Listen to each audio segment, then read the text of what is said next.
وَكَذَلِكَ يَجْتَبِيكَ رَبُّكَ، اور اسی طرح چن لے گا تجھ کو تیرا رب، وَيُعَلِّمُكَ مِن تَأْوِيلِ الْأَحَادِيثِ، اور سکھا دے گا آپ کو خوابوں کی تعبیرات، وَيُتِمُّ نِعْمَتَهُ عَلَيْكَ، اور پوری کر دے گا آپ پر اپنی نعمتیں، وَعَلَىٰ آلِ یعقوب، و یعقوب کے گھرانے پر، کما تمّھا عَلَىٰ أَبَوَيْكَ، جیسے پورے کر چکے ہیں آپ کے بڑوں پر، من قبل، اس سے پہلے، ابراہیم و اسحاق، حضرت ابراہیم و اسحاق، ان ربک علیم حکیم، بے شک تیرا پروردگار علم و حکمت والے ہیں۔ خواب کے دو حصے تھے، ایک حصہ یہ تھا کہ اللہ تعالیٰ پیغمبر بنا دیں گے، حضرت یعقوب نے اس کا ذکر کیا، اور دوسرا حصہ یہ تھا کہ بادشاہ بن جاؤ گے، حضرت یعقوب نے اس کا ذکر نہیں کیا،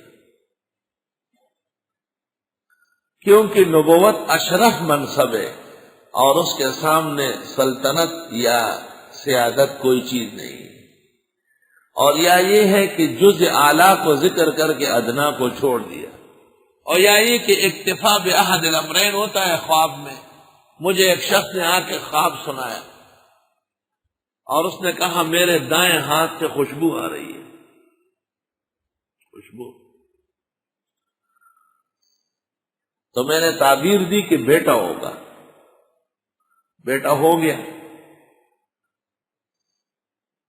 لیکن ایک جز مجھ سے رہ گیا، اور وہ یہ کہ وہ حافظ قرآن بنے گا، کیونکہ خوشبو کی مہک جو دونوں جہانوں میں مہک رہی ہو، وہ قرآن مجید کا علم و عرفان ہے۔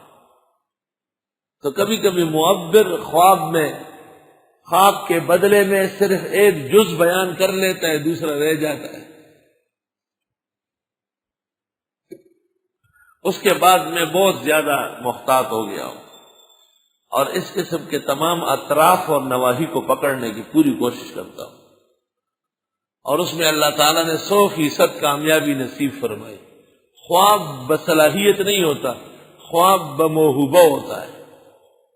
جب مجھے کوئی خواب سنا دیتا ہے تو میں اس کو کہتا ہوں ٹھیک ہے، جب تعبیر سمجھ میں آئے گی تو دے دوں گا۔ تعبیر میرے پاس اس طرح آتی ہے جس طرح لفافے میں بند خط آتا ہے، دن میں 2 دن 3 دن میں اس کو بلا لیتے ہیں کہ آ جاؤ تیرے خواب کی تعبیر آ گئی۔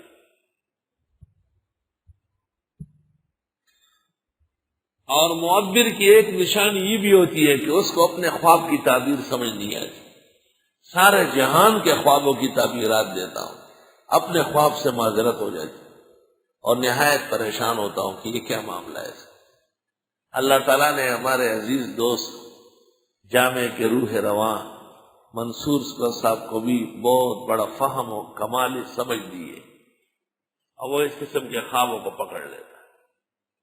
مثلا میں نے ایک خواب دیکھا کہ حضرت اقدس مولانا مفتی محمود صاحب تشریف لائے اور غرفت المدرسین میں بیٹھے ہوئے، میں بھی کافی دیر ساتھ رہا، بڑے علماء ہیں، جمعے کا دن ہے، اور میں نے حضرت سے درخواست کی کہ آپ جمعہ پڑھائیں، اور پھر میں نے آ کر یہاں پر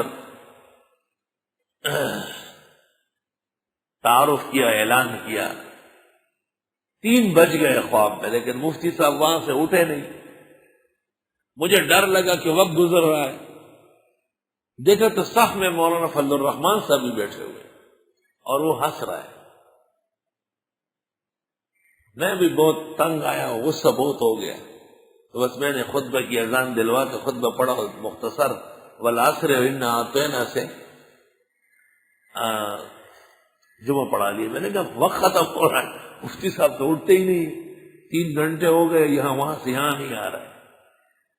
میں بہت حیران تھا دونوں باتوں پر، اور بہت زیادہ۔ ایک دن منصور بھائی نے کہا کہ خواب کی تعبیر واضح ہے، دیکھے ذرا۔ میں نے کہا کس طرح؟ کہ مفتی صاحب دنیا سے تشریف لے گئے، ان کے ذمہ احکام تکلیفیہ نہیں ہے، جمعہ تو احکام تکلیفیہ ہے، اور جمعہ تو آپ نے پڑھانا ہے، وہ ان کی سرپرستی اور روحانیت حاصل ہے، کام آپ نے کرنا ہے۔ اور مولانا اس لیے صف میں بیٹھے ہوئے ہنس رہے ہیں کہ آپ ان کی طرف متوجہ نہیں ہوتے، مناسبت بہت کم ہے۔ ہر جز کی تعبیر ماشاءاللہ تفقع اور علم سے لبریز ہے، تسلی ہو گئی میری۔ خود منصور بھائی نے خواب دیکھا تھا، لیکن افسوس کہ اس نے بعد میں بتا دیا، اور یہ خواب اس نے دیکھا تھا سن 1988 میں۔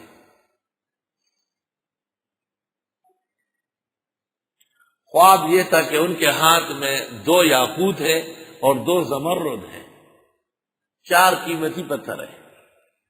وہ یاقوت میں سے ایک یاقوت بہت شاندار ہے، لیکن اس کو دیکھنے کے بعد پتہ چلا کہ اس کے اندر ایک دھراڑ پڑا ہوا ہے، اور افسوس کہ اگر یہ دھراڑ نہ ہوتا تو وہ بہت زیادہ قیمتی ہوتا۔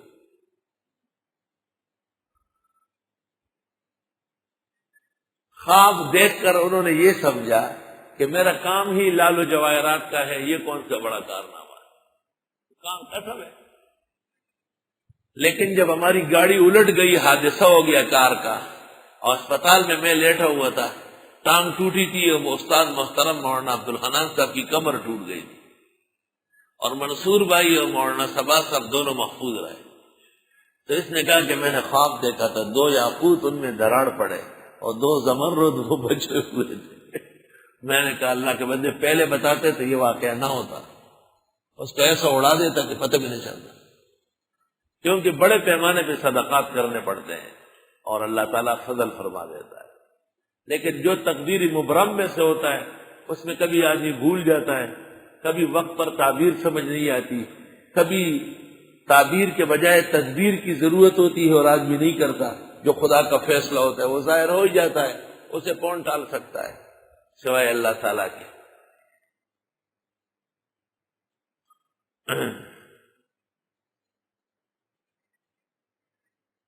ایک دفعہ میں بہت زیادہ بیمار تھا، ایک ڈاکٹر کے پاس گیا تو وہ بہت پریشان سا ہو گیا، اور مجھے کہا یار کیا ہو گیا آپ کو؟ بہت دوست تھا، کہنے لگا یہ کام صحیح نہیں ہو رہا ہے۔ تو مجھے آج کل یہ ڈاکٹر بڑے بزدل ہیں، تھوڑے سے ڈر جاتے ہیں تو کہتے ہیں آغا خان چلے جاؤ، اور آغا خان جانا اور غلام احمد قادیان جانا برابر ہے۔ جو مسلمان آغا خان جاتے ہیں علاج کے لیے ان کا ایمان خطرے میں ہے، وہ مذہبی نقطۂ نظر سے ہے، اور غلام احمد قادیان کی طرح آغا خان زمانے کا کافر و مرتد گزرا ہے۔ اہل علم سے قیامت کے دن اللہ یہ بھی پوچھے گا کہ آپ کسی کافر کے پیچھے تو لگے رہتے اور کسی کا نام تک نہیں لیتے، اور میں آغا خان میں جو بیمار ہوں نہ اس کے لیے دعائے صحت کرتا ہوں نہ اس کا جنازہ پڑھتا ہوں جب مر جاتا ہے، اور دلی طور پر اس سے بہت خفا رہتا ہوں۔ لیاقت نیشنل میں اور سول میں اور جناح میں مرا ہوا بہتر ہے، لیکن آغا خان نہ جائے، کیونکہ وہ آغا خان ایسا کافر تھا جیسے غلام احمد قادیان۔ تو جو لوگ کہتے ہیں کہ میں آغا خان جا رہا ہوں، تو میں کہتا ہوں آپ پھر غلام احمد قادیان کے پاس بھی جا سکتے ہیں، آپ کا ایمان کہاں ہے؟